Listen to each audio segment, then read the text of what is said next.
Shin Buming was still gripping a conductor's baton in his left hand when he plunged from the lighting catwalk of the National Opera House.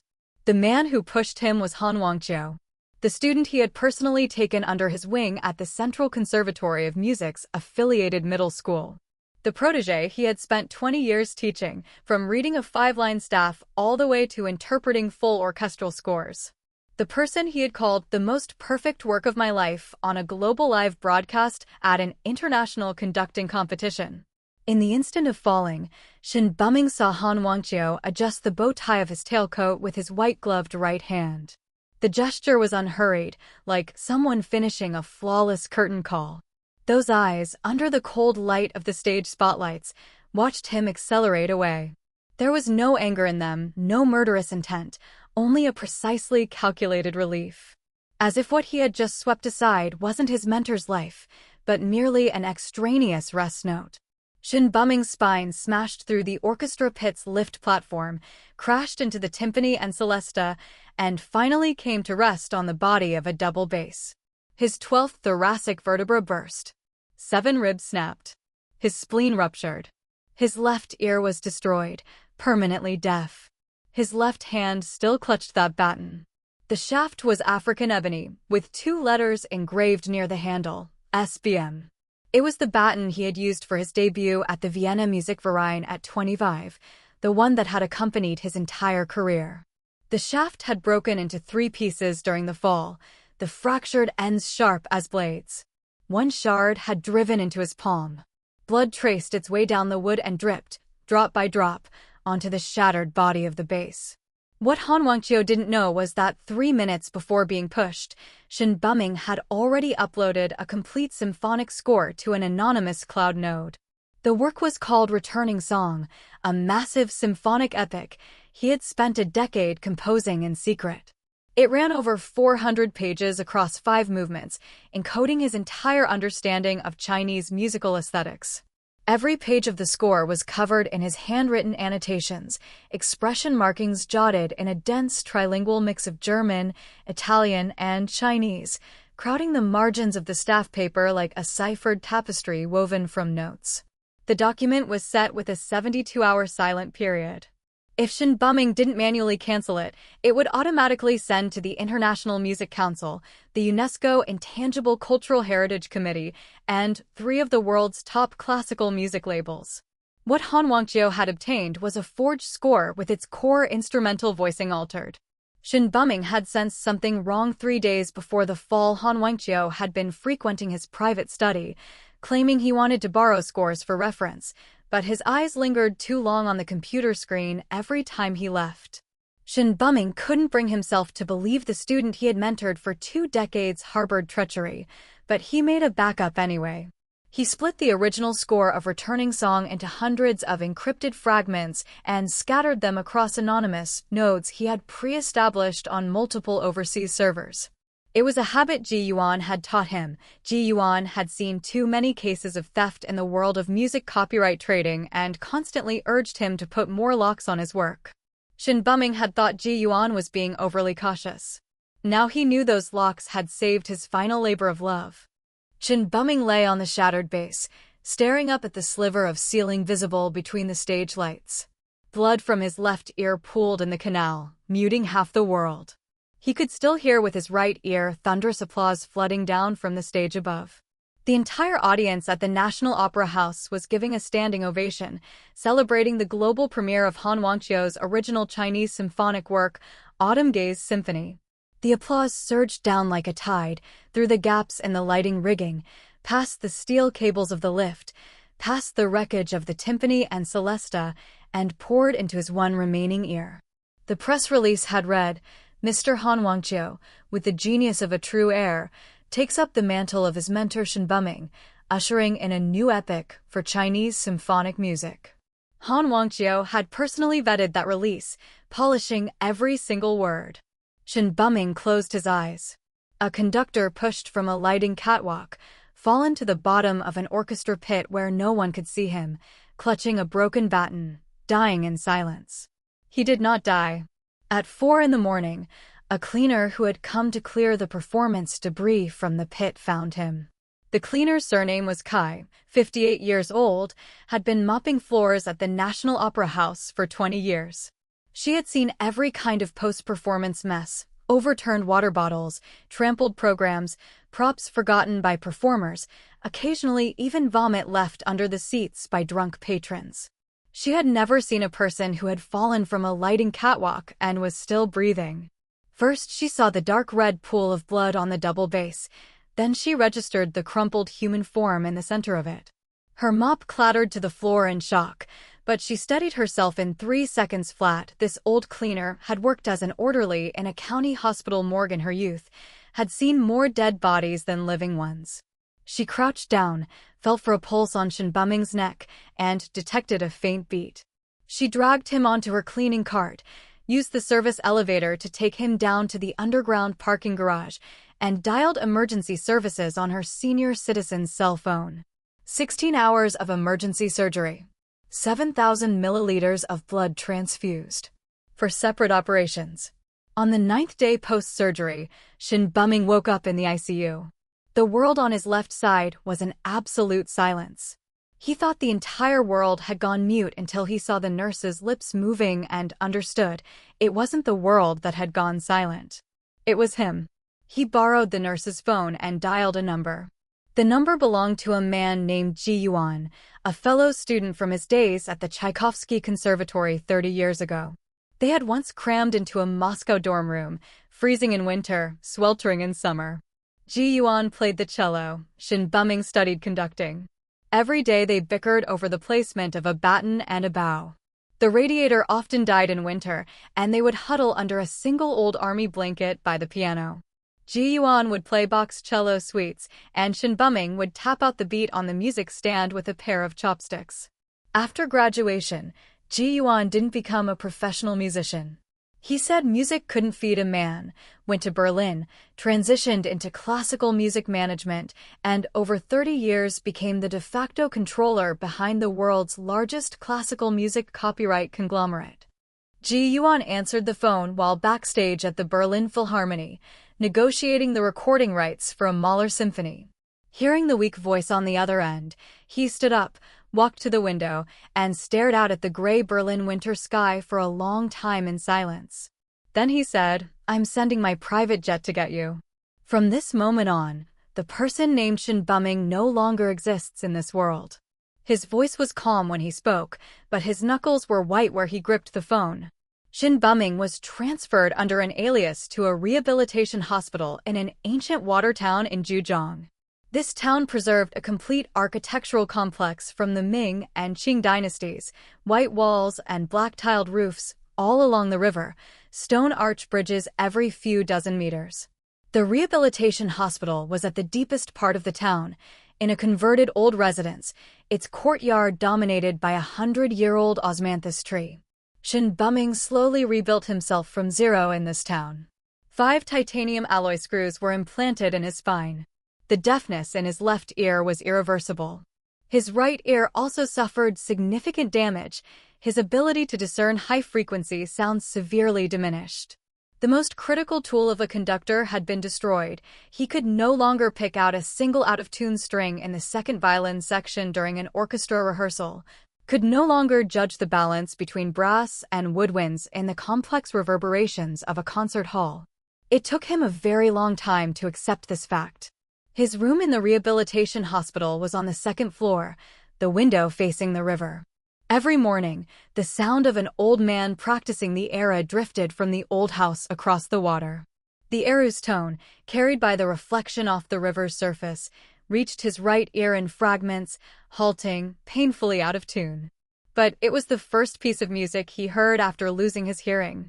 Propped up in bed, a pillow supporting his still-healing spine, he listened to that off-key eru for an entire spring. Once he could get out of bed, he committed to 3 years of rehabilitation. The town's ancient flagstone paths became his training ground. Every day, leaning on a bamboo cane, he walked from the rehabilitation hospital to the town entrance and back, a round trip of nearly 5 kilometers. His right leg had also been injured in the fall. The cartilage in his knee was badly worn, and each step produced a faint grinding sound. But he persisted, rain or shine. Because he needed to relearn balance, a person deaf in one ear also suffers damage to the vestibular system, making equilibrium far more precarious than normal. At first, he clung to the wall. Then he leaned on the bamboo cane. Later, he could walk independently, though his right leg still dragged slightly. The townspeople gradually grew accustomed to the daily sight of this white-haired man walking the riverbank in the early morning. His pace was agonizingly slow, each step like measuring the flagstone beneath his feet. 3 years later, he opened a tiny flute and Xiao workshop on a flagstone lane deep in the old town. He named it Wordless Flute and Xiao Shop. He renamed himself Xiao Baiyan Silent Xiao. The Wordless Flute and Xiao Shop was so small it could only hold one person, one workbench, and one stool. The 4 walls were covered in handcrafted bamboo flutes and Xiao, everything from ordinary bitter bamboo flutes to rare 9-section Xiao made of mottled xiangfei bamboo, from practice flutes costing a few dozen yuan for beginners to high-end professional instruments custom-ordered by veteran performers. The workshop sat right on the water. Beneath the window was the flowing river. Pushing open the wooden shutters revealed the tea house across the water and the black tarpaulin boats drifting by. A hand-painted wooden sign hung by the door, its lettering as precise as if ruled with a straight edge. All manner of playable flutes and Xiao crafted here. Practice flutes, 80.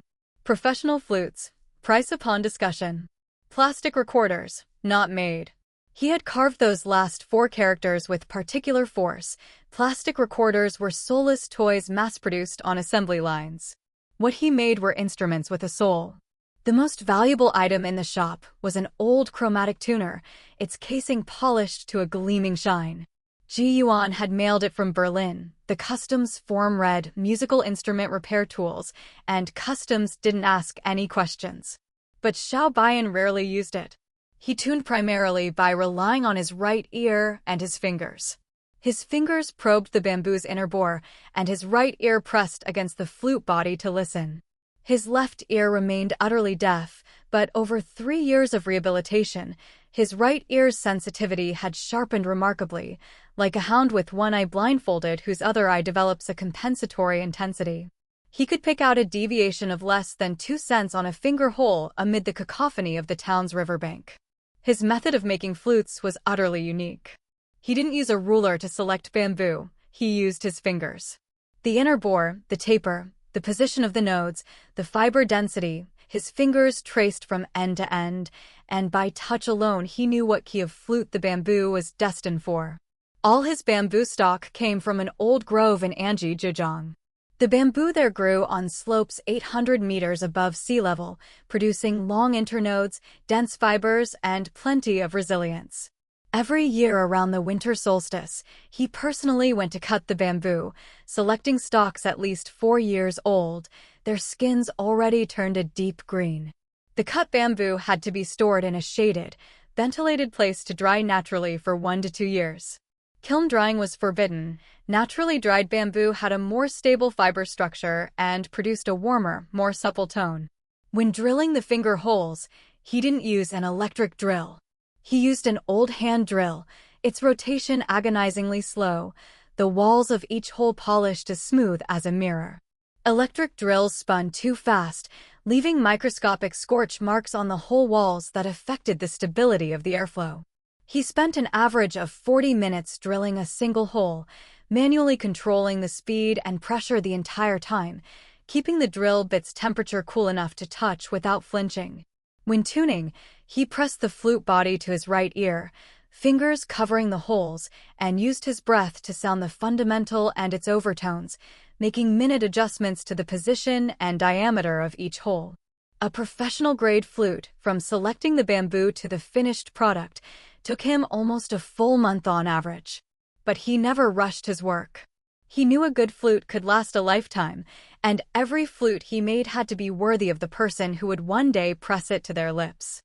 A bamboo flute professor from a nearby music conservatory once passed through the old town by chance and stood at the workshop's entrance for an entire afternoon, watching Xiao Baiyan craft a G-pitched bangdi. After returning to his classroom, he told his students, "That flute maker, His ear for tuning is more accurate than the electronic tuner I've used for half my life. The finger holes he drills, if you measured them with a micrometer, the spacing deviation wouldn't exceed 0.1 millimeters. One student actually took a micrometer to the old town, pretended to browse flutes in the shop, and measured several. Back in class, he reported publicly, "I measured 5 G-pitched bangdi." The deviation in finger hole spacing was all within 0.08 millimeters. My own professional flute has 3 times that deviation. Xiao Baiyan never responded to any of this. The townspeople called him Xiao the Mute. He didn't speak 5 sentences a day. He started work at 6 every morning and closed up at 7 in the evening. After closing, he would sit by the window and play a tune on whichever flute he had finished that day. The notes would drift out along the river's surface, linger in the lantern light of the tea house across the water, and weave their way into the half-open wooden shutters deep in the alleyways. The townspeople grew accustomed to it. Every evening, the sound of a flute would drift out from Master Zhao's window precisely on time. They had no idea the music was him testing the timbre of a new instrument. They only knew that with that flute song accompanying their evenings, cooking dinner, closing their stalls, latching their doors, the days somehow felt less rushed. No one knew his past. And no one noticed that, in the quiet moments between making flutes, he was using an exquisitely precise symbolic notation in his ledger books to write out a complete symphonic score. The symbols resembled a 5-line staff, but weren't quite it. They resembled traditional Chinese gongche notation, but were far more complex. It was a shorthand system of his own invention, capable of recording the voice leading of an entire symphony orchestra on a page the size of his palm. Over 3 years, the ledgers accumulated into dozens of volumes, each one locked in an iron chest beneath his workbench. The chest had a combination lock. The code was the metrical count of the first exposition of the fugue in the second movement of Returning Song. An old radio in his workshop was his sole window to the outside world. It was a vintage red lantern brand, its casing yellowed with age, the hash marks on the tuning dial long since worn away. Every afternoon while working, he kept it on the classical music station. That particular afternoon, the concert broadcast was interrupted by a news bulletin. The announcer, in a tone of restrained but unmistakable excitement, reported that Han Wangqiu had held a press conference at the Berlin Philharmonie, announcing that his new work, Autumn Gaze Symphony, had been selected by the Berlin Philharmonic as the opening piece for its upcoming season. This was the first time a Chinese composer had received such an honor. Then Han Wangqiu's own voice came over the radio. It was a voice Xiao Baiyan knew all too well, warm, humble, laced with precisely the right measure of cultural refinement and precisely the right measure of wistfulness. Han Wangqiu said, "Everything I have achieved stems from my mentor, Mr. Shen Buming. Mr. Shen tragically passed away from depression 3 years ago. His musical spirit has always been the lighthouse guiding my creative work. This Autumn Gaze Symphony is the requiem I dedicate to him." His voice paused, catching with a hint of a tremor. "I still remember the last time I saw Mr. Shen. It was on the lighting catwalk of the National Opera House. He stood there, looking down at the orchestra rehearsing on the stage below, and said to me, 'Wangqiu, the future of Chinese symphonic music now rests on your generation.' I have kept those words in my heart ever since. Today, I want to say to Mr. Shen, 'Teacher, I have not let you down.'" A reporter pressed him on whether Shen Buming had left behind any unpublished works. Han Wangqiu's voice dropped slightly, taking on a carefully controlled tone of restraint and regret. In his later years, Mr. Shen's creative powers waned. He left behind almost no complete works. He struggled with severe depression in the last years of his life, and his creative state was very unstable. This is a profound regret for all who loved him. I did attempt to find something among his manuscripts that could be organized and published, but sadly, most were unfinished fragments. They lacked the conditions for performance.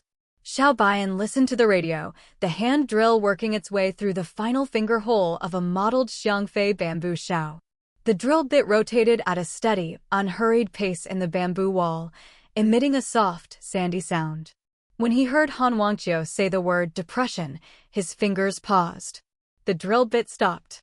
He was silent for a moment. Then he realigned the bit with the hole and resumed turning. The hole broke through. He pressed the xiao to his right ear and blew a long note. The pitch was perfect. He set down the xiao, wrote a string of symbols in his ledger, stood up, and stretched his stiff spine. The plum rain season in the Yangtze Delta had just passed, the barometric pressure swinging wildly from high to low. The titanium alloy framework in his spine never failed to remind him, in this damp air, that he was still alive. The flagstones of the old town were slick with moisture.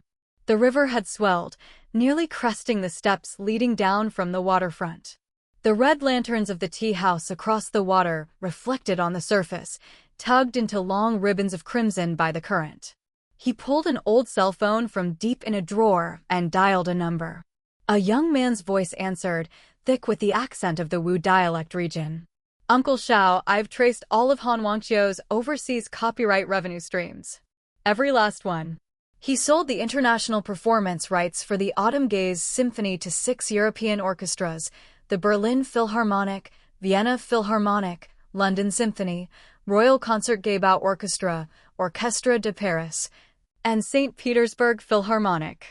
Total contract value exceeds 8 million euros. That's not even counting future recording rights and streaming royalties. But the tonal system and harmonic language of this work, it matches Shin Buming's late style almost perfectly. Especially the fugue in the second movement. The precision of the contrapuntal resolutions note for note, interval by interval, this is Shin Buming's signature. Han Wangqiu has never written this way. In all his previous works, every single fugal passage was a textbook standard solution. He has never used this, how do I put it, this way of twisting box rigor together with the Chinese pentatonic scale. This kind of contrapuntal logic, in all of China, only one person could do this. The young man's name was Liu Xiaodi. He was the grandson of Granny Liu, who sold zongzi in the old town, and he was studying composition at the Shanghai Conservatory of Music. He had grown up in the ancient town. Every year around the Dragon Boat Festival, he would help his grandmother wrap and sell zongzi. The fragrance of bamboo leaves and the steam of boiling glutinous rice were the entirety of his childhood memories. Xiao Baiyan had moved to the town when Liu Xiaodi was a freshman in college. That summer, he came back to help his grandmother sell zongzi, their stall right next to Xiao Baiyan's flute and xiao shop. The first day he saw Xiao Baiyan tuning an instrument, his whole body froze. The white-haired man pressed a flute to his right ear, left hand fingers covering the holes, right hand making micro-adjustments to the cork stopper's position. Every movement was as precise as if calibrated under a microscope. His eyes were closed. His right ear was flush against the bamboo. The fingers of his left hand danced lightly over the finger holes, testing them, like a pianist sounding an impossibly soft trill. Liu Xiaodi stood at the entrance of the neighboring stall, a bowl of cooling zongzi in his hand, and watched for an entire afternoon. Later, he gathered his courage and stepped into the shop. He asked Xiao Baiyan if he could help tune his student model flute. Xiao Baiyan took the flute, turned it once in his hands, and said something Liu Xiaodi would remember for the rest of his life. The bamboo for this flute grew in the dry climate of the north. The fibers are coarse. It's suited for a high-pitched flute. But you're blowing it like a mid-range flute. Your breath is too diffuse, the high notes can't speak. It's not the flute's problem. It's yours. He repositioned the cork stopper and handed the flute back. Try it. Liu Xiaodi took it and blew a long note. The sound was transparent, brilliant, utterly stable. In 3 years of playing, he had never once produced a tone like that. He lowered the flute and stared at Xiao Baiyan's hands, those hands, covered in calluses and old scars. He said, "Master, were you a conductor before?" Xiao Baiyan gave no answer. He put the tuned flute back into Liu Xiaodi's hands, turned around, and resumed his work. But from that day on, Liu Xiaodi came to the workshop every afternoon to sit for a while. Sometimes he helped plane bamboo stock. Sometimes he just sat on the small bamboo stool by the door, listening to the faint rustle of bamboo shavings falling to the floor as Xiao Baiyan worked. He became Xiao Baiyan's sole ally in this ancient town. Now, Liu Xiaodi's voice on the phone was brimming with a mix of suppressed fury and excitement. He continued, I did a bar-by-bar comparison of the Autumn Gaze Symphony score against every publicly available work Mr. Shin Bumming published during his lifetime. That fugue in the second movement, the first exposition of the theme, the entry order of the first 8 voices, is completely identical to the fragment from Returning Song. Wait, Uncle Xiao, how do you have a fragment of Mr. Shin Bumming's Returning Song? Xiao Bian didn't answer that question. He was silent for a moment. His right hand unconsciously touched the old conductor's baton resting on the workbench, the one that had been broken and then restored with kintsugi, the Japanese art of golden repair. Under the light, the 3 golden repair lines traced across the shaft like 3 impossibly slender rivers. He said, "The second movement of Returning Song has that fugue. I wrote it." When he copied it, he changed 4 notes. He altered the 4 notes that resolved to the tonic chord, making them resolve to the dominant instead, trying to cover his tracks. But the contrapuntal logic of a fugue is organic. Change 4 notes, and the entry logic of the surrounding 4 voices falls apart. Take the 2 scores and do an overlay comparison. Plot out the entry points of those 4 voices. One look, and it'll be clear. On the other end of the line, Lu Xiaodi sucked in a sharp breath. Overlay comparison was a core skill taught in the composition department. You took 2 scores, layered them on top of each other, and held them up to the light. Every note that had been altered, shifted, added, or deleted would reveal itself in the superimposed shadows. It was the most primitive, and also the most irrefutable, method of forensic analysis. No technology needed, just a pair of eyes and enough patience. He was silent for a long time. Then he asked, "Uncle Xiao, who are you really?" Xiao Bian didn't answer. He finished stacking the last batch of bamboo stock and covered it with a moisture-proof cloth. His movements were unhurried, yet every step was executed with precise intent, like a conductor preparing the downbeat for a symphony. Notify Ji Yuan. Initiate a copyright claim. The International Music Council's copyright arbitration rules include a clause on perpetual moral rights. Even if the registered name is Han Wangqiu, if you can prove the original creator of the work is Shin Bumming, the copyright automatically reverts to the original creator. I'll have Ji Yuan send you the evidence packet. Also, send the comparative analysis report of the Autumn Gaze Symphony and Returning Song, anonymously, to the artistic director of the Berlin Philharmonic, the Copyright Arbitration Committee of the International Music Council, and that investigative journalist at Gramophone magazine. She wrote an in-depth piece on plagiarism scandals in the classical music world last year. She won't lack interest in this topic. Lu Xiaodi was quiet for a moment. Then he said, "Uncle Xiao, I understand. Give me 2 days. I'll get the overlay comparison report done." He paused, his tone becoming hesitant. "There's one more thing. Han Wangqiu is holding a press conference at the Berlin Philharmonic next week for the European premiere of the Autumn Gaze Symphony. He's invited the Berlin Philharmonic's artistic director, the directors of several major European music festivals, and even Maestro von Karas and the legendary conductor who retired years ago. It's a huge event. They're saying it'll be streamed live globally. Uncle Xiao, do you think he's trying to? It doesn't matter what he's trying to do." Xiao Bian's voice was very calm, but his fingers tightened around the phone for a brief instant.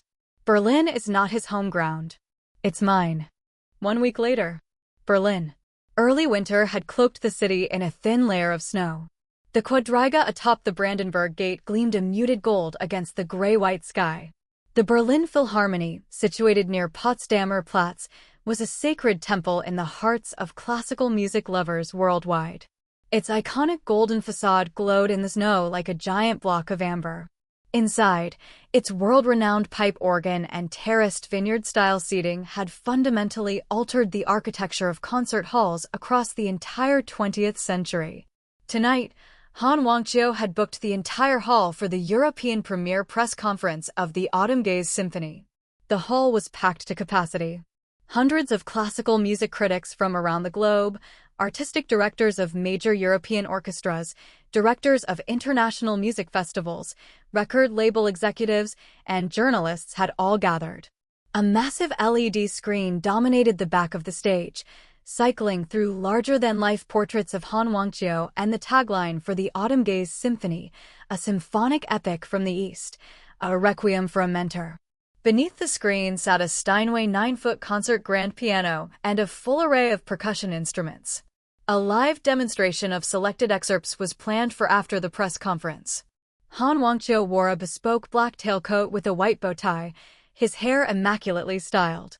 He stood before the Berlin Philharmonie's iconic golden organ pipes, facing a sea of flashbulbs and cameras, and told the story of his creative journey in fluent, German-accented English. He traced a lineage from the millennia-old traditions of Chinese classical music through the 20th-century Chinese composers who had fused Western symphonic form with Chinese aesthetic sensibilities, all the way to how he, under the personal guidance of his mentor Shen Buming, had step-by-step found his own musical language. His narrative was perfectly structured, emotionally rich. Every paragraph was carefully designed, every pause timed perfectly to give the audience space to be moved. When he spoke of Shen Buming, his voice grew thick with emotion. The last lesson Mr. Shen ever gave me was on the final movement of Mahler's Ninth Symphony. He told me that what Mahler wrote in that movement was not death. It was farewell. Death is an endpoint. Farewell is a process. Truly great music writes the process. He paused for a very long time, looking down and dabbing at the corner of his eye. The hall was so silent you could hear the photographers adjusting their focus. He lifted his head and continued. Today, I stand here with my work in this Berlin Philharmonie where Mr. Shen himself once performed as a young man. I want to use this Autumn Gaze Symphony to complete, on his behalf, the most magnificent farewell. Applause erupted. Several European festival directors nodded approvingly. In the front row, Maestro von Karasin, the 86-year-old titan of the conducting world, leaning on a silver-handled cane, gave a gentle pat of his hands. He had come from his villa in the Swiss mountains specifically at Han Wangqiu's repeated invitation. His mere presence was itself an endorsement of the work. Just as Han Wangqiu raised a remote control, poised to press play on a promotional video, the lights in the entire Berlin Philharmonie died simultaneously. It was not a circuit breaker tripping, the electronic metronome next to the Steinway on stage was still blinking. Only this hall. The emergency lighting did not come on. Every electronic screen went black. Every cell phone screen went dark. Someone cried out in German. People tried to turn on their phone flashlights. Nothing worked. The darkness lasted for about a dozen seconds. Then, the massive curved LED facade on the exterior of the Berlin Philharmonie blazed to life. The outer wall was a single continuous arc of LEDs, normally used to display concert posters and season schedules. It was one of the most familiar urban landmarks for Berliners on their evening strolls through Potsdamer Platz. Now, the entire facade turned a solid, stark white. Against this white field, a line of black text floated up. The font was the standard notation font used on musical staffs, glowing coldly in the Berlin winter night. Han Wangqiu, do you still remember the baton you broke? Han Wangqiu froze on the stage. The remote control slipped from his fingers, bouncing off the stage floor and rolling into the gap beneath the Steinway's soundboard dampening pad. The facade continued to display text. 3 years ago, on the lighting catwalk of the National Opera House in Beijing, you tampered with my lighting controls and pushed me from behind. You thought I was dead. I am not. Today, I have come to reclaim what you stole from me. Not revenge. Correction. You have made the world listen to a plagiarized and mutilated symphony for 3 whole years. Every work you plagiarized. Every movement you published under false authorship. Every single listener you exploited with your counterfeit emotion. It all falls on you. The hall erupted. German journalists scrambled madly to the glass facade, holding up their phones to take pictures, but their phones were still dead. People tried to connect laptops to the network, but the signals were jammed. Only the words on the facade outside glowed coldly in the Berlin night sky, each letter the size of an entire story. Passers-by in Potsdamer Platz stopped in their tracks, heads tilted back to stare. Some began taking photos with their actual cameras. The cameras weren't jammed. Flashbulbs popped across the plaza like a field of sudden stars. Han Wangqiu whirled toward the backstage, his voice turning shrill. Turn off that screen. This is slander. Someone call the police. No one responded. In the control room, a young sound engineer from Cologne was frantically hammering at a keyboard, drenched in sweat, but all his access permissions had been locked out. The system demanded a 28-character administrator key. The key was randomized. No one could crack it. The facade began displaying the first piece of evidence. Scanned images of Shin Buming's handwritten manuscripts, yellowed staff paper, the layers of revisions in pencil and ink vividly clear. The bottom right corner of every page bore Shin Buming's handwritten signature and a date. The earliest page was dated 11 years prior. Then came the electronic version of the complete 5-movement score of Returning Song. Each page carried a timestamp certification. The earliest creation timestamp predated Han Wangqiu's copyright registration of the Autumn Gaze Symphony by a full 8 years. Next came the bar-by-bar comparison analysis of Han Wangqiu's plagiarized and altered score, the overlay comparison report Liu Xiaodi had produced. The two scores had been scanned and superimposed in semi-transparent layers. All identical notes appeared in blue. All altered notes appeared in red. In the fugue of the second movement, there were only 4 red notes, exactly the 4 Xiaobian had identified, the ones altered from the tonic resolution to the dominant. But it was precisely these 4 notes that completely shattered the entry logic of the 4 fugal voices. The report's conclusion was annotated in both German and English. Comparative analysis excludes the possibility of independent creation. A direct relationship of copying exists between the analyzed works. The entire overlay comparison process was projected onto the facade in magnified detail. Every red note looked like a fresh, bleeding wound. Then came an audio clip. Han Wangqiu's voice.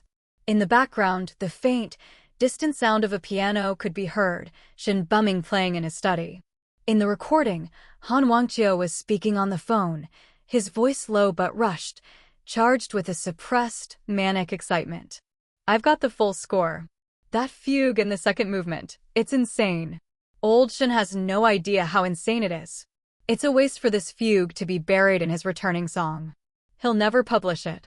He'll never publish Returning Song in his entire life. He says it's music he wrote for himself, not for an audience. You don't understand. If this fugue was in a work that had an official premiere, in the Berlin Philharmonie, critics all over the world would lose their minds.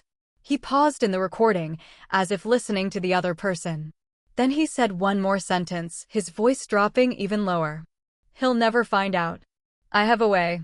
After the audio finished, a final high-definition surveillance video played. 3 years ago, on the lighting catwalk of the National Opera House in Beijing.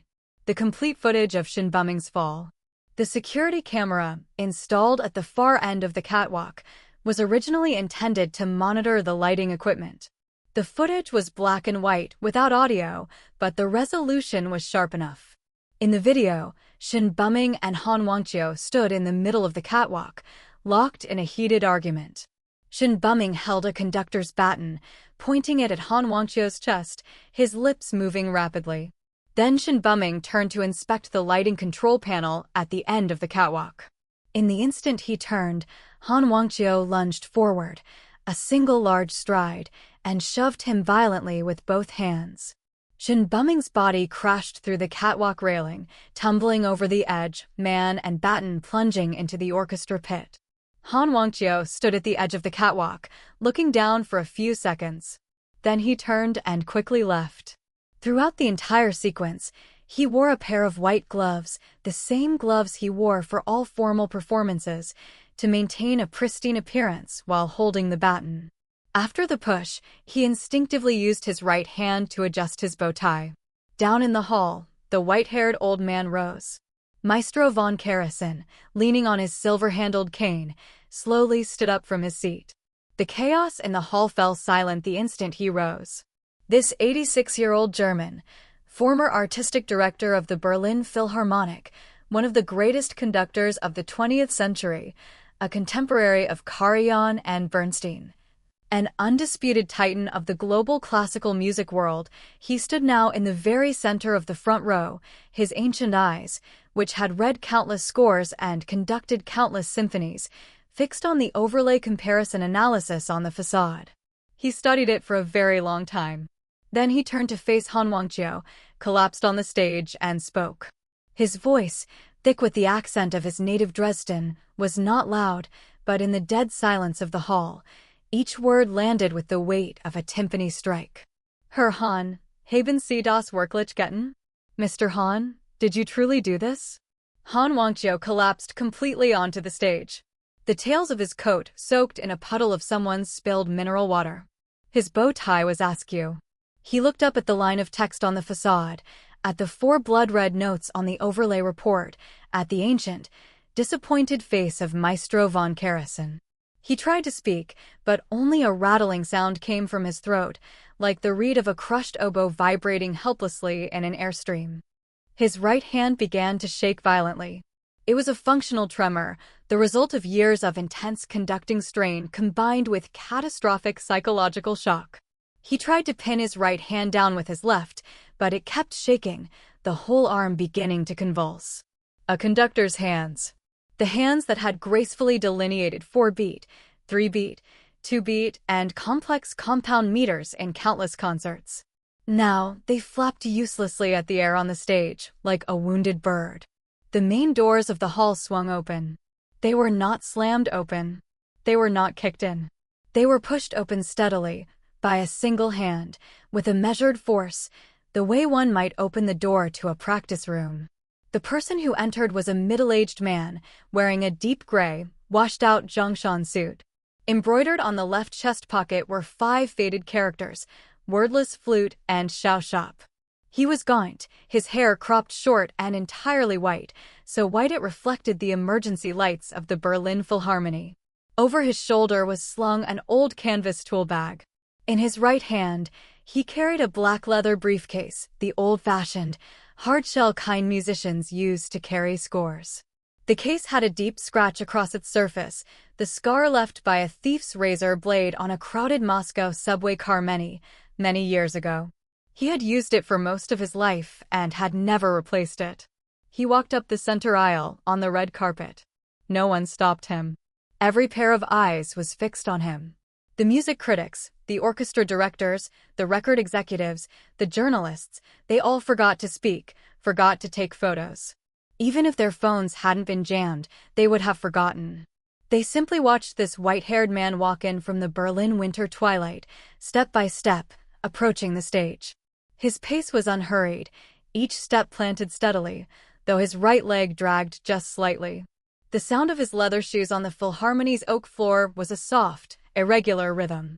Han Wangqiu scrambled up from the stage, saw that face, and collapsed again as if every bone had been ripped from his body. That face. He had thought about it almost every day for 3 years. Not with longing. With terror. That face appeared every time he stepped onto the podium and raised his baton. When the spotlight hit his face, he always felt another pair of eyes watching him from the darkness.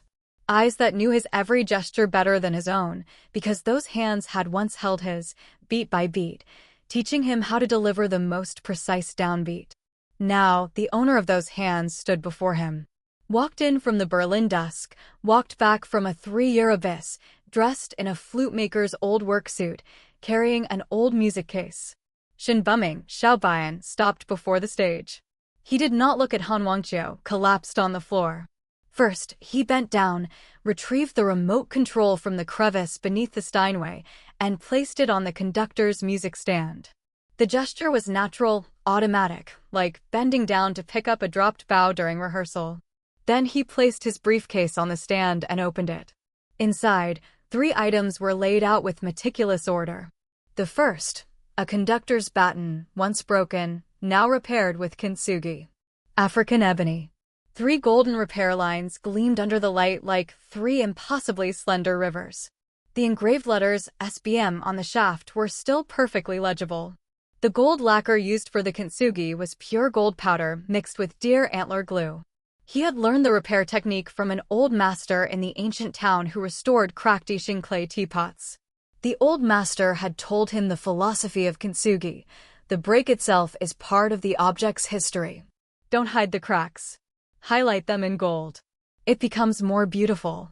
He had mended this broken baton with kintsugi. The 3 golden scars were his 3 years. The second, the original manuscript score of Returning Song. Over 400 pages, layers of revisions alternating between pencil and ink. Every page bore his signature and the date of composition in the bottom right corner. The earliest page was dated to a late autumn day 11 years ago. The cover of the score was a blank sheet of staff paper. In the very center, 2 words were written by hand in fountain pen ink, Returning Song. He opened the score to the fugue in the second movement. The page was dense with his revision marks. The original fugue subject had been a purely 12-tone serial sequence, which he later transformed into a fusion of the Chinese pentatonic scale and Bach-like contrapuntal technique. After making the change, he had scribbled a small line of red text in the margin. This fugue is dedicated to all those who can still hear music in the abyss. The third, a formally published score of Han Wangqiu's Autumn Gaze Symphony. He opened both scores simultaneously to the fugue in the second movement. Using the kintsugi repaired baton, he pointed to the 4 notes Han Wangqiu had altered, the 4 red notes, the ones changed from the tonic resolution to the dominant. The tip of the baton rested on the published score, the gesture as precise as singling out an intonation error from a violinist during an orchestra rehearsal. Then he turned around. Facing the hundreds of pairs of eyes before him, he spoke. His voice was as calm as that of a person who had never clawed his way back from an abyss. The gramophone journalist in attendance would later record his words in full. He changed these 4 notes. But the contrapuntal logic of a fugue is organic. Change 4 notes and the entry sequence of the 4 surrounding voices breaks down. You can change a person's name. You can change the title of a work. You can change all the copyright registration documents. But you cannot change a fugue. A fugue is the result of the note's own logic unfolding, the way a mathematical formula doesn't change its outcome just because you change someone's name on the paper. These 4 red notes are the evidence. From his tool bag, he took out a portable audio recorder and placed it on the conductor's stand. The recorder's casing was old, the labels on its buttons worn away. He pressed play. A solo piano piece flowed from the tiny speaker. It was a recording Shinbuming had made at home a week before the fall, on the Pearl River upright piano he had owned for 20 years. It was the theme and variations from the 5th movement of Returning Song, the movement titled Returning Song. The piano's tone wasn't the magnificent, glossy concert timbre of a Steinway. It was a domestic, warm, slightly muted upright piano sound. On the recording, you could hear the piano. You could hear the autumn rain falling outside his Beijing window. You could hear Shinbuming's sandpapery voice, humming softly along at a particularly emotional passage. His left ear had already begun to suffer intermittent tinnitus by then. On the recording, he muttered to himself, "This ear is getting more and more disobedient." Then he kept playing. After the final chord faded, there was a silence of over 10 seconds. Then his voice came again, talking to himself. This movement. I want to dedicate it to all those who can still hear music in the abyss. A profound silence blanketed the hall. It wasn't the silence of an audience between movements, suppressing coughs. It was the silence of an entire room of people whose breath was crushed flat by something vast and unnameable. Maestro von Karasen stood in the front row, his cane trembling faintly against the floor. He had understood the Chinese words. His 3rd wife had been Shanghainese. He had lived in Shanghai for several years in his youth and could speak fluent Mandarin with a Shanghai accent. He understood that line. He also understood the relationship between the fugue in that recording and the fugue in Han Wangqiu's work and the 4 altered notes that lay between them. Han Wangqiu lay crumpled on the stage floor, his entire body trembling. His right hand was still convulsing, his whole right arm waving uselessly like a robotic limb whose power had been cut. He kept his head down, unable to look at the kintsugi repaired baton, unable to look at the open original score, unable to look at the ancient disappointment in Maestro von Karasen's eyes. Shinbuming looked down at him. He looked at this boy who had once stood at the gates of the Central Conservatory's affiliated middle school, so nervous he stammered through his own name. At the protégé who had spent 20 years learning every conducting technique and compositional philosophy from his hands. at the man who had pushed him from a lighting catwalk and still found the presence of mind to straighten his bow tie. From his tool bag, he took out one last object. A simple, beginner's conductor baton. Plastic handle, willow wood shaft. The lacquer on the shaft was worn and patchy, revealing the pale wood beneath. This was the very first baton Shinbuming had ever given Han Wangqiu, the year he entered the affiliated middle school. Han Wangqiu had used this baton for a full 3 years, until he graduated and upgraded to a professional ebony one. 3 years of use. Every mark of wear on the shaft was a record of his sweat and his grip. When Han Wangqiu saw this baton, his body gave a violent jolt. His lips quivered. From his throat, he finally squeezed out a hoarse, barely formed syllable. The sound was tiny, but in the dead silence of the hall, everyone heard it. What he called out was, "Sure. Shifu." Master, that Shifu was nothing like the teacher he had uttered on the stage 3 years ago. That voice had been warm, confident, with precisely the right measure of gratitude. This voice was shattered, terrified, like a drowning man reaching desperately for something as he sinks. Shinbuming placed the beginner's baton on the conductor's stand, side by side with the kintsugi repaired one. 2 batons. One a beginning. One an ending. One representing a teacher's hope for his student. One representing a student's betrayal of his teacher. Do you remember your first time on stage, your hand shaking so hard you couldn't even hold the baton? It was the end-of-term recital at the affiliated middle school. You were conducting the second movement of Haydn's Surprise Symphony. You were so nervous, you didn't look at the orchestra once during the entire first bar. You stared at the score and refused to lift your head. I was sitting in the back row of the audience. I told the person next to me, "This child will surpass me one day." Because it wasn't that you weren't nervous. It was that you cared too much. You cared so much you were afraid of a single wrong note. He paused for a moment, his gaze resting on Han Wangqiu's trembling hands.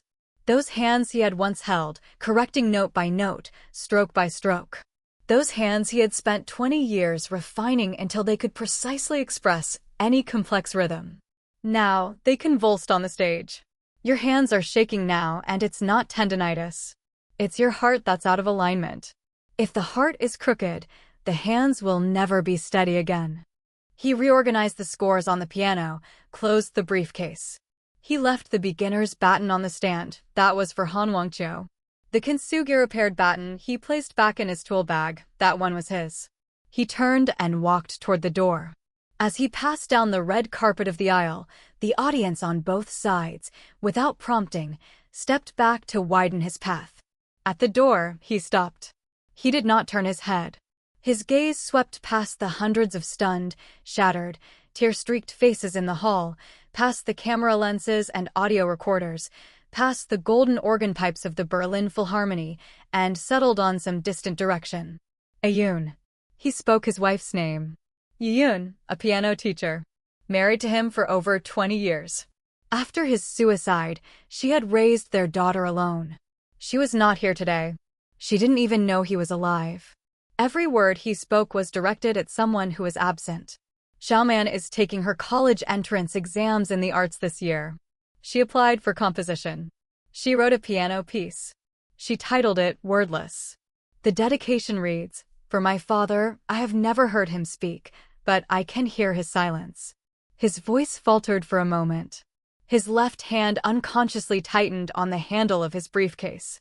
The titanium screws in his spine gave an almost imperceptible creak in the dry, cold Berlin air. He continued, "You don't need to go with her to the exam. And don't tell her you know about me. She has spent these years believing her father died of depression.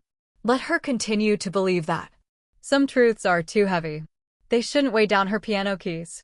Her keys should play her own melody, not her father's silence." He pushed the door open. The cold wind of the Berlin winter rushed in, stirring the 2 scores on the stage next to the Steinway. The wind flipped returning song to its title page. The handwritten line there trembled faintly in the draft, dedicated to all those who can still hear music in the abyss. He walked out into the vast twilight of Potsdamer Platz. The door swung shut behind him, muffling the sudden explosion of chaotic voices inside the hall. Almost simultaneously with Shinbuming's exit from the Philharmonie, The news detonated across the global classical music world over the following hours. The images from the Berlin Philharmonie's exterior LED facade, captured on camera by tourists in Potsdamer Platz, spread exponentially across social media. The first post was by a Chinese exchange student traveling in Berlin. Her caption was a line of German and a line of Chinese.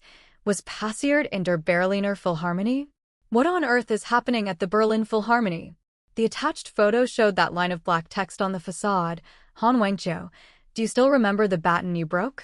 In the corner of the picture, several German police cars were visible at Potsdamer Platz, officers setting up a cordon. The post was shared millions of times within the hour.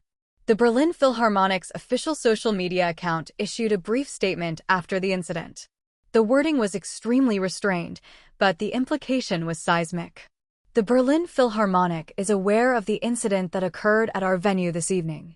The orchestra's artistic directorate will convene an emergency meeting to discuss the schedule surrounding the European premiere of the Autumn Gaze Symphony.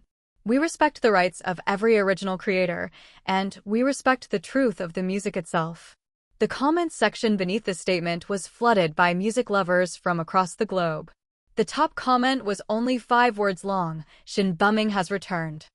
A few days later, the Music Copyright Society of China announced a copyright audit of Han Wangqiu's entire body of work.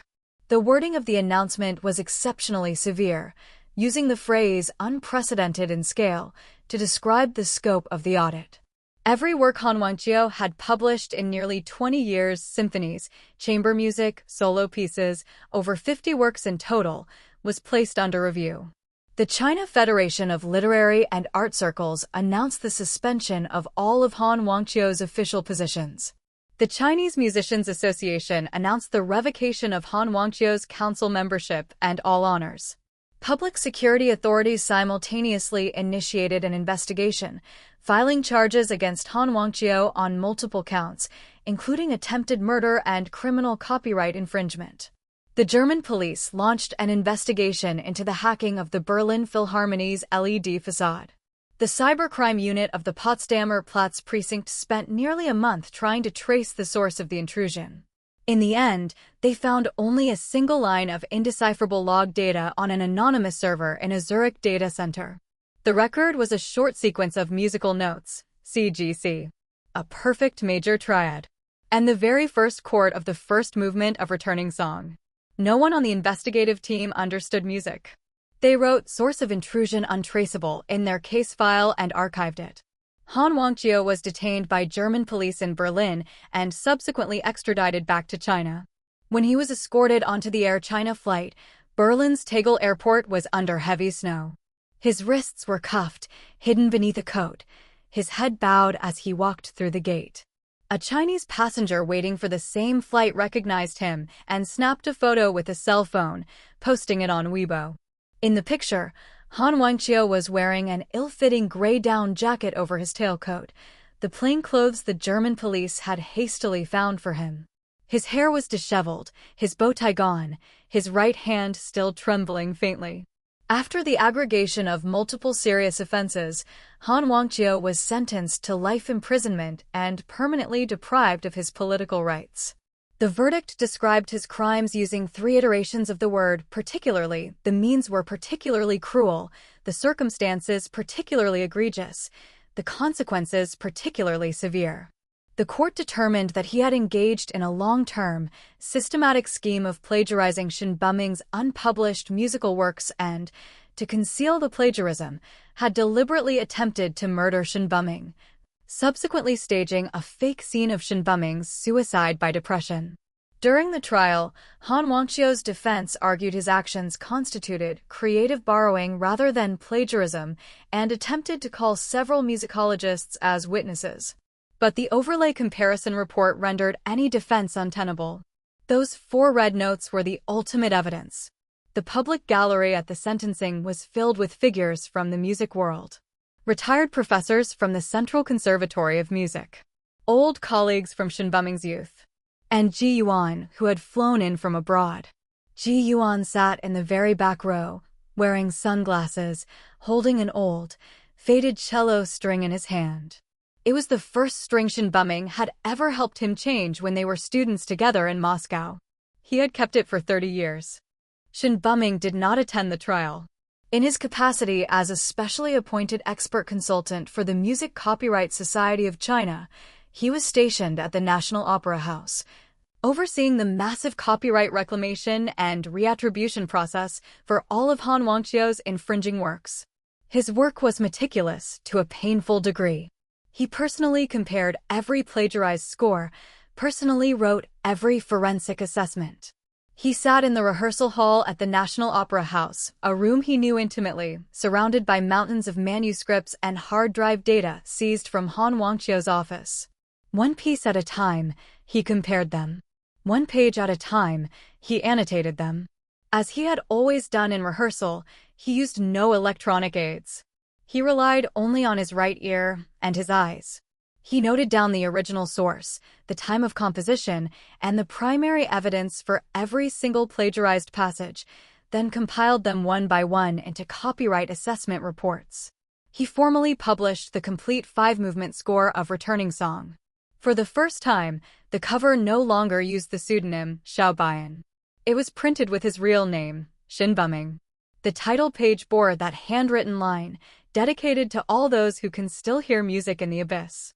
After the score was published, over 40 top-tier orchestras worldwide applied for performance licenses. The Berlin Philharmonic was the first to apply. Their application email read, "We cannot rewrite history, but we can choose to play the right piece in our upcoming season." All sheet music sales revenue from the first week of publication was donated to a project building music classrooms in rural primary and secondary schools. Later, the Returning Song charitable fund was launched, with an initial capital of 20 billion yuan. All of it came from the profits Ji Yuan had made shorting Han Wangqiu's copyright assets. Ji Yuan had executed this with the cold precision of a true capital predator. The day before the story broke, he had begun heavily shorting the stock of Han Wangqiu's copyright holding company. The chain reaction across the global classical music market had been even more violent than he anticipated. Han Wangqiu's company saw its market capitalization evaporate to zero within a few trading days. Ji Yuan closed his positions with almost perfect timing. He split the proceeds in half.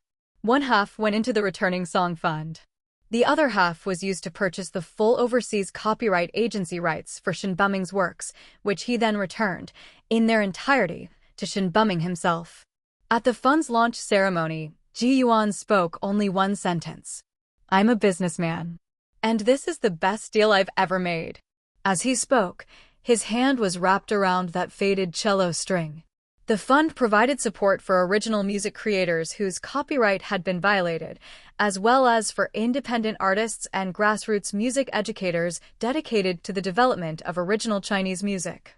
There was only one condition, that those who received help would, when able, go on to help another musician in need. Shinbuming called this clause the overtone clause. He said that overtones are integer multiples of a fundamental frequency. Every overtone is built on the fundamental and in turn enriches the color of the fundamental. Kindness, he said, should be the same. It must not go out of tune when passed on. Kindness out of tune is like a flute with a finger hole drilled in the wrong place. The harder you blow, the worse it sounds. The very first beneficiary was a rural schoolteacher who had taught music for 30 years deep in the Daliang Mountains. His surname was Chu. In his youth, he had been a flute player in the county cultural troupe, a truly fine player. After the troupe disbanded, he returned to the mountains. He made flutes from bamboo he cut himself and taught the children to play. His classroom was a leaking mud brick house. The blackboard was a wooden door painted with ink. The flutes were carved by the children themselves with pocketknives. He had no money for textbooks. He had copied every single etude from memory onto the backs of cigarette cartons.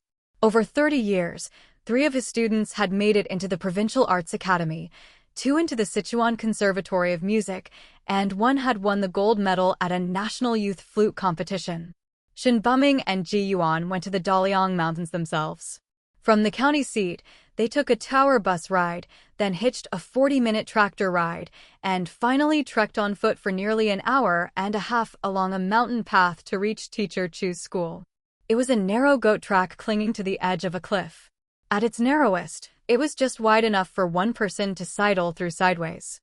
Halfway there, Ji-yuan leaned against a pine tree, panting heavily. He said, "The longest walk I've ever taken in my life is from the Berlin Philharmonic's backstage to the conductor's dressing room." Shin Buming said nothing. His titanium alloy spine was in near-blinding pain from the long, jarring mountain trek. But he didn't stop. He walked slowly, his right leg dragging more than usual, but he never stopped walking. He sat in that mud brick house and listened to Teacher Chu play a folk song on his old bamboo flute, an instrument he had played for almost half a lifetime, its body polished to a deep patina. The notes echoed in the earthen room. Tiny motes of dust drifted down from the walls, shaken loose by the vibrations.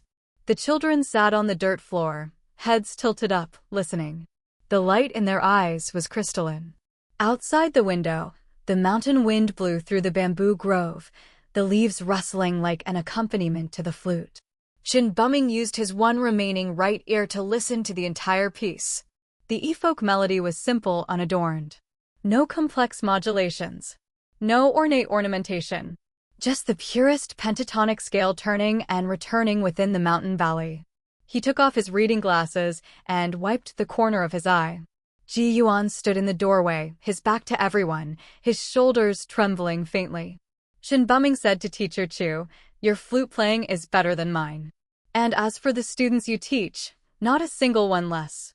He handwrote a funding agreement on the spot. The paper was the back of an old wall calendar, torn from the mud wall. The pen was the old fountain pen he always carried. The agreement had only 3 clauses. First, rebuild the schoolhouse, equip it with a full range of musical education tools, from flutes to a piano. Second, all of Teacher Chu's teaching scores would be formally published, funded by the Returning Song Fund, with all copyright proceeds going entirely to Teacher Chu himself. Every single tune written on the backs of cigarette cartons was an original work. Third, any student taught by Teacher Chu who was admitted to a professional music institution would have their full tuition covered by the Returning Song Fund. There was only one condition. Someday, when they were able, they must teach another child to play the flute. He signed it, Returning Song Fund, Shin Buming. Teacher Chu took the agreement written on calendar paper and stared down at it for a very long time. The paper was yellowed and brittle.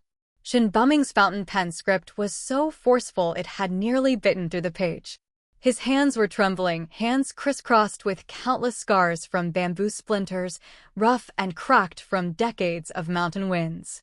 He looked up at the white-haired old man in the washed-out Zhongshan suit standing before him and asked, "Teacher Shin, what is it that you do?" Shin Buming thought for a moment. His answer made Ji-yuan, standing off to the side, turn his head away to wipe his eyes. "I used to be a conductor," he said. "Now I fix flutes." Later, that handwritten funding agreement on the back of a calendar page was framed behind glass and hung on the main wall of the newly rebuilt music classroom. The new schoolhouse was built right beside the original site, brick and tile, with glass windows, a dedicated music room, and practice rooms. Next to the framed agreement hung a flute, a bitter bamboo flute Shin Buming had made with his own hands during those few days in the mountains, using local bamboo. 2 characters were carved into the flute body, Returning Song. Every year on Teacher's Day, the children placed a fresh bouquet of wildflowers from the mountains beneath that flute. In the years that followed, some of Teacher Chu's students were admitted to the Sichuan Conservatory of Music. Some made it to the Central Conservatory of Music. Some returned to the Daliang Mountains to become the next generation of music teachers.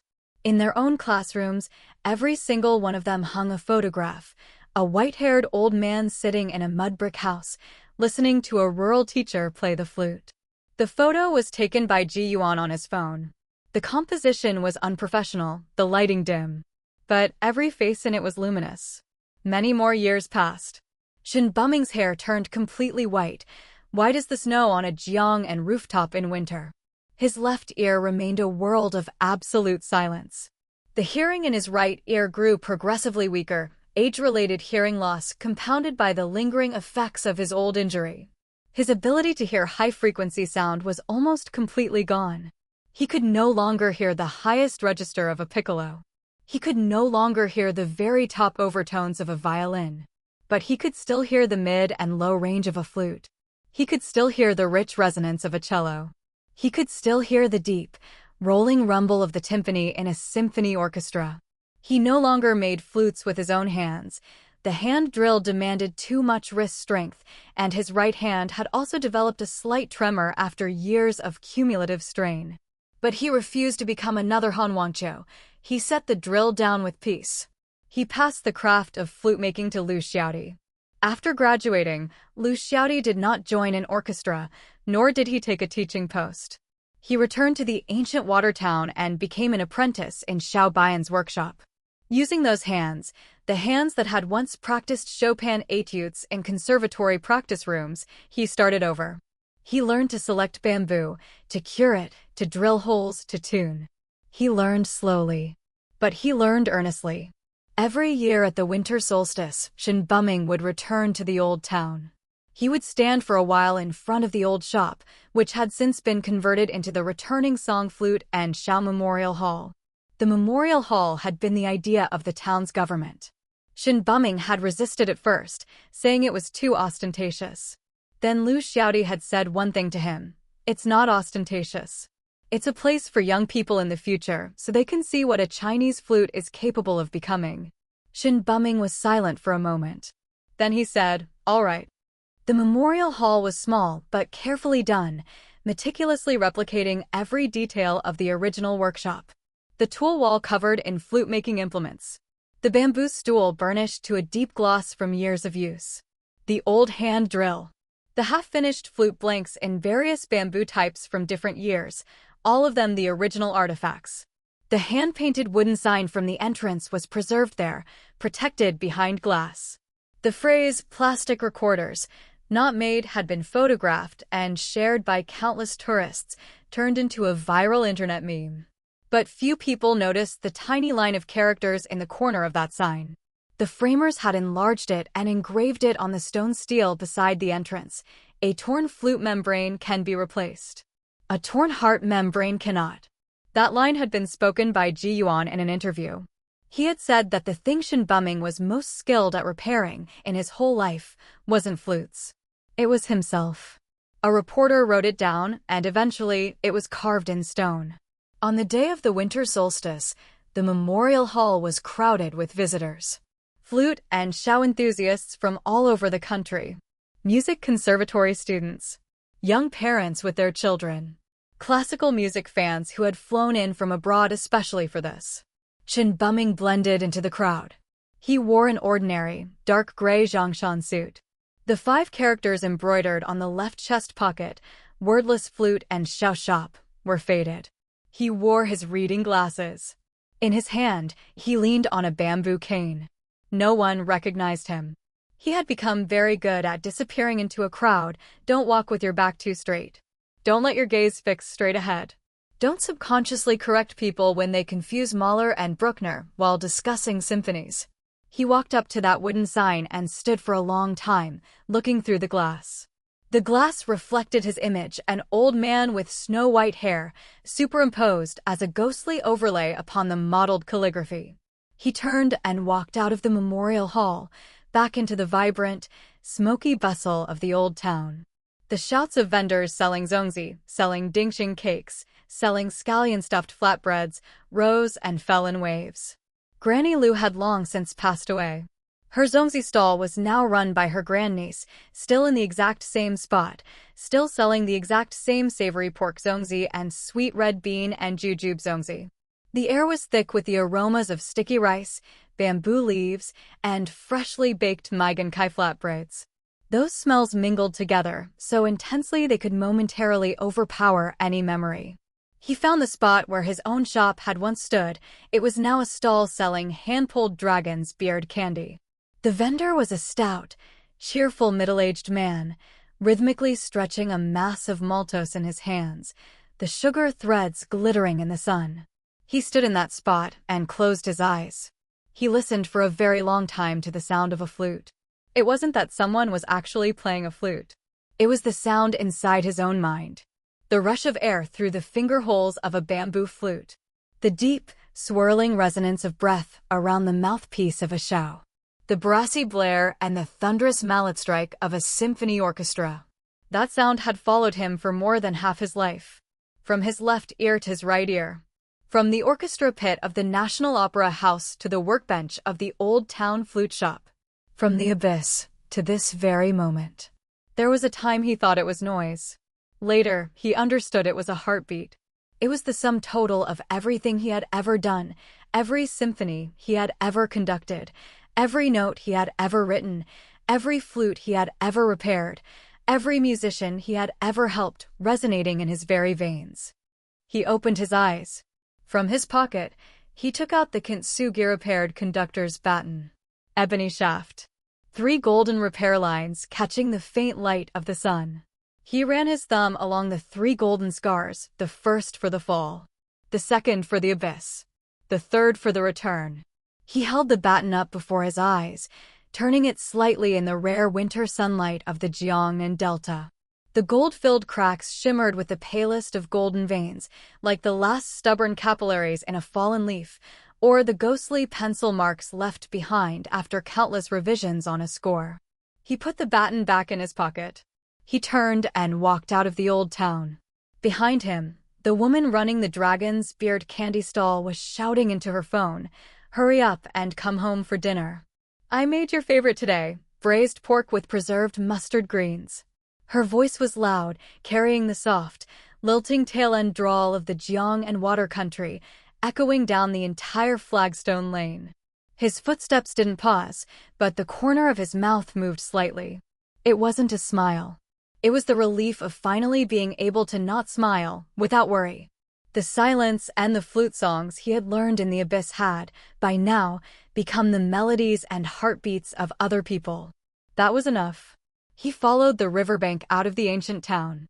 The stone arch bridge cast a perfect semicircular reflection in the water at sunset, its inverted image completing the bridge's own arc to form a flawless circle. The river water was dyed pale gold by the evening light.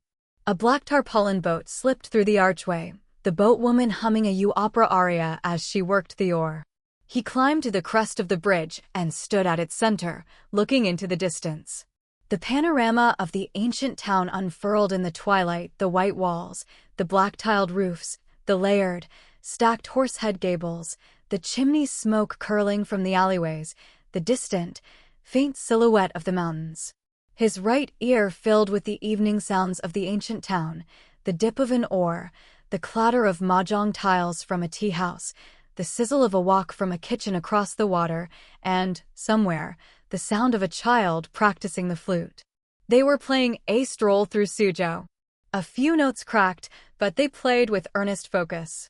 He stood at the crest of the bridge and listened for a long time. Then, leaning on his bamboo cane, he walked down, step by step, toward the car Ji Yuan had parked on the other side. Ji Yuan was leaning against the door, waiting for him, an unlit cigar between his fingers. He saw Shin Bumming approaching, pocketed the cigar, and pulled open the passenger door. "Going to Xiaoman's graduation concert?" Ji Yuan asked. "Yes," Shin Bumming said. The car started, heading down the provincial road outside the ancient town toward Hangzhou. Outside the window, the Jiangnan winter fields rolled past. The rice paddies had already been harvested, leaving only acres of stubble and scattered mounds of rice straw. The setting sun turned the straw mounds a glowing gold. From a distance, they looked like row upon row of silent organ pipes. Shin Bumming leaned against the car window. With his right ear, he listened to the steady rhythm of the tires rolling over the asphalt. On his knee, his fingers silently beat time. He was counting out the very last measure of the 5th movement of Returning Song. That measure was the single whole rest that marked the only complete silence in the entire massive work, the full orchestra pausing together for one beat before the first violin soloist entered with the final note, an impossibly soft, impossibly long harmonic, a high C. It was the very last sound of the entire symphony. He had never written a final bar line after it.